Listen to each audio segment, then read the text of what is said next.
గాంధీ భవన్లో కాంగ్రెస్ సీనియర్ నేత సంపత్ మాట్లాడుతున్నారు. లైవ్ ద్వారా చూద్దాం. వాళ్ళు భూమి కొనుక్కున్నారు, పట్టా భూమి, అది భూసేకరణ అదంతా ఏం లేదు. హరీష్ మాయల పట్టినట్లు హరీష్ లంగా నాకు తెలుసు కదా, నాతో పాటు ఎమ్మెల్యే ఉండే హరీష్ లాగా అనుకున్నాడు. హరీష్ నాకు కోట్ల రూపాయలు సంచులు పెట్టి దా సంపద్ భాయ్ టీఆర్ఎస్లో కూడా గోకిండు, గిచ్చిండు, గిల్లిండు, కన్ను కొట్టిండు, పోలేలేడు. అందరు హరీష్ లాక్కుంటారు అనుకున్నాం. హరీష్ లాగానే ఆడ ఉన్నారు ఎమ్మెల్సీ ఎమ్మెల్యే దగ్గర ఉండే బ్రోకర్లు కోట్ల రూపాయలు ఇచ్చారు, ఆనంద్ కట్ట చేసారు. హరీష్ చెప్పి మాయమాటల్లో పడద్దు, ఏ భూసేకరణే లేదు.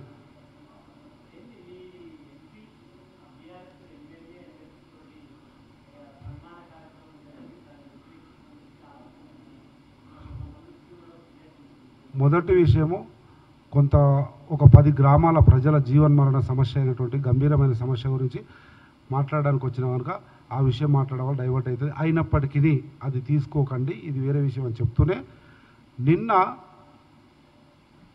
ఒక స్థాయిలో కొంతమందికి ఫిర్యాదు నేను కంప్లైంట్ చేయలే. అలంపూర్ గద్వాల జిల్లాకు సంబంధించిన జోగులాంబ జిల్లాకు సంబంధించి కొంతమంది ఎంపీ గారి బిహేవియర్ గురించి చేశారు. అది ఈరోజు మీనాక్షి నటరాజన్ మరియు మహేష్ కుమార్ గౌడ్ల కోర్టులో ఉంది కనుక దాని విషయం ఇప్పుడు మాట్లాడి వేస్ట్. వాళ్ళు నిర్ణయం తీసుకోవాల్సిన అవసరం ఉంది.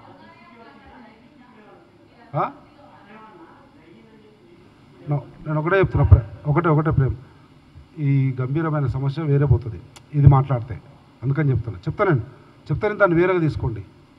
వేరేగా తీసుకుంటా అంటే చెప్తాను. ఎందుకంటే ఇంత గంభీరమైన సమస్య, అందుకని అంటున్నా, దయచేసి ఈ గ్రామాల ప్రజలను కాపాడే బాధ్యత ప్రజాప్రభుత్వం రేవంత్ రెడ్డి నాయకత్వంలోని ప్రభుత్వాన్ని. ఈరోజు అధికార పార్టీ అయినటువంటి కాంగ్రెస్ పార్టీ ప్రతినిధిగా నాది, ఏ ఇబ్బంది ఉండదు. ప్రేమ అడిగిండు అటువైపు బరాబర్ నా ప్రజల కొరకు నిలబడతానండి, జనం కొరకు అన్నీ త్యాగం చేసిన వచ్చిన నా జనమే ఇంపార్టెంట్. జనంకు ఏది మంచిదో అదే జరుగుతుంది, కానీ మంచిది చెడేది అనేది పరిశీలిస్తున్న క్రమంలో ప్రభుత్వం ఆ పరిశీలించినటువంటి రిపోర్ట్స్ అన్నీ వచ్చిన తర్వాత ఏం జరగాలో జరుగుతుంది. థ్యాంక్ యూ, నమస్తే.